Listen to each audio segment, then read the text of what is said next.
بسم اللہ الرحمن الرحیم۔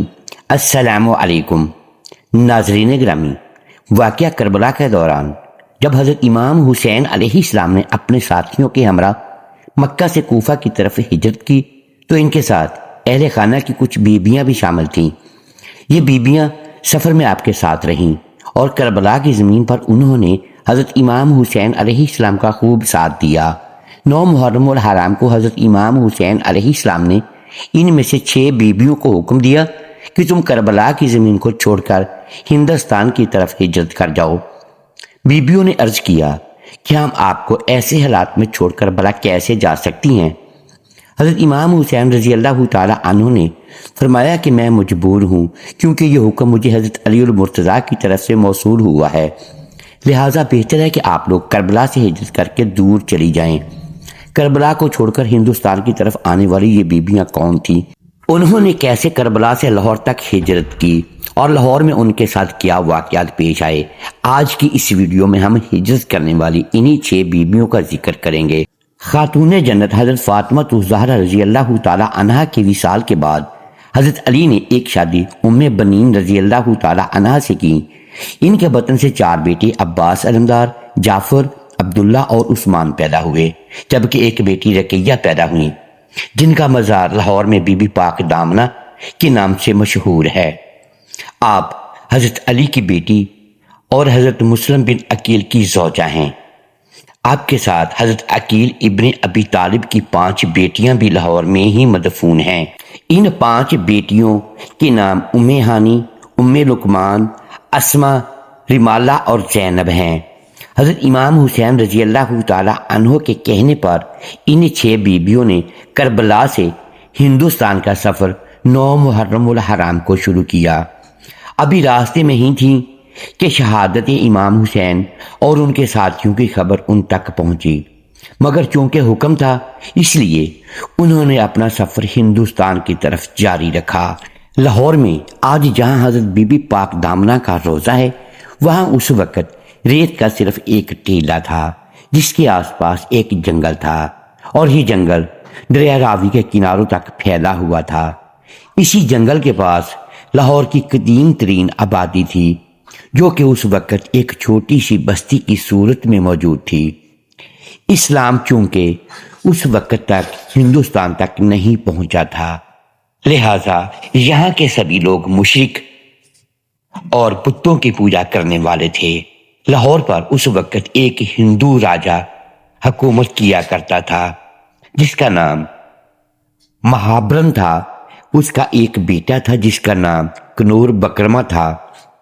جب یہ 6 بیٹیاں لاہور کی سرزمین میں داخل ہوئیں تو یہاں پر موجود تمام بت اور مورتیاں اپنی جگہ سے گر پڑیں اور آگ کی پوجا کرنے والوں کی آگ ایک دم ٹھنڈی ہو گئی۔ شہر میں آمد کے ساتھ ہی ان بیٹیوں کی روحانیت کا یہ عالم تھا کہ کفر میں لرزہ طاری ہو گیا۔ جب لوگوں نے اپنے مندروں میں یہ حالات دیکھے تو شہر میں ایک کوہرام سا برپا ہو گیا۔ راجا نے اپنے تمام وزیروں مشیروں کو اکٹھا کیا اور ان کو اس واقعہ کی تحقیقات کا حکم دے دیا۔ پتہ لگایا گیا کہ کچھ پردیسی آئے ہیں اور ان کے آنے کے بعد ہی ایسا ہو گیا ہے۔ چنانچہ بادشاہ نے اپنے وزیروں اور سپاہیوں کے ساتھ اپنے بیٹے کو بھی بھیجا اور حکم دیا کہ ان پردیسیوں کو دربار میں لا کر پیش کیا جائے۔ جب سپاہی ان کو پکڑنے گئے تو انہوں نے دیکھا کہ وہاں پر کچھ عورتیں ہیں جو کہ چادروں سے اپنے منہ کو چھپائے ہوئے ہیں۔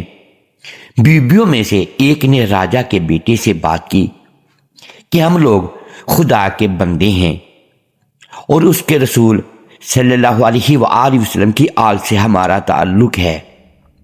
کربلا میں ہماری جنگ ہوئی تھی اور ہم بے وطن ہو کر ہجرت کر کے یہاں پر آئے ہیں۔ ہمارا ارادہ کسی کو ستانے کا نہیں ہے، بلکہ ہم تو صرف پناہ لینے کے ارادے سے یہاں پر آئے ہیں، اور اگر تم لوگوں کو یہ منظور نہیں تو ہم یہاں سے واپس چلے جاتے ہیں۔ راجا کا بیٹا ان تمام باتوں سے ان کا کافی ہمدرد ہوا مگر وہ بادشاہ کے حکم کے آگے مجبور تھا۔ اس نے کہا کہ بادشاہ نے آپ کو دربار میں بلوایا ہے، اگر آپ خود نہیں جائیں گی تو آپ کو زبردستی لے کر جایا جائے گا۔ جب حضرت رقیہ نے پھر سے وہی حکم سنا تو آپ غصے ہو گئیں۔ بی بی رقیہ نے غصے سے بھری نگاہ سے راج کمار کو دیکھا، جس کی تاب نہ لا کر وہ وہیں پر بے ہوش ہو کر گر پڑا۔ ہوش آیا تو بہت رویا اور حضرت بی بی رقیہ کے قدموں میں آ کر معافی مانگنے لگا۔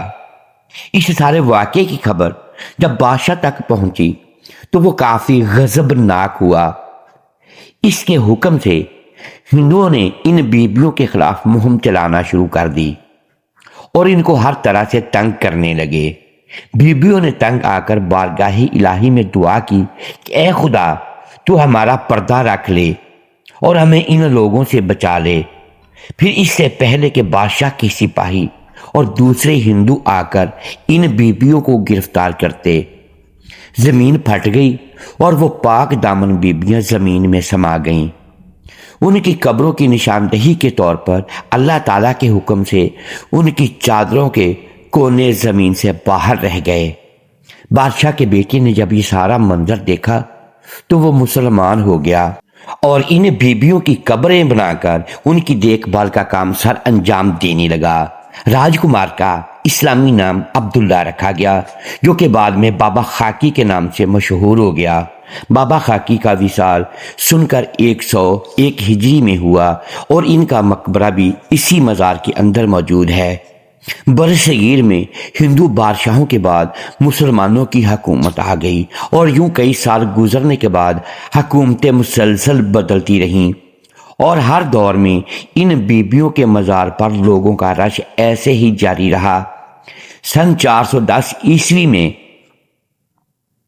جب سلطان محمود غزنوی نے ہندوستان پر حملہ کر کے اس کو فتح کیا تو لاہور آنے کے بعد اس کو معلوم ہوا کہ یہاں پر حضرت علی رضی اللہ تعالیٰ عنہ کی صاحبزادی کا مزار ہے، تو اس نے ان مزارات پر پختہ حویلیاں اور اندرونی برآمدیں تعمیر کروائے۔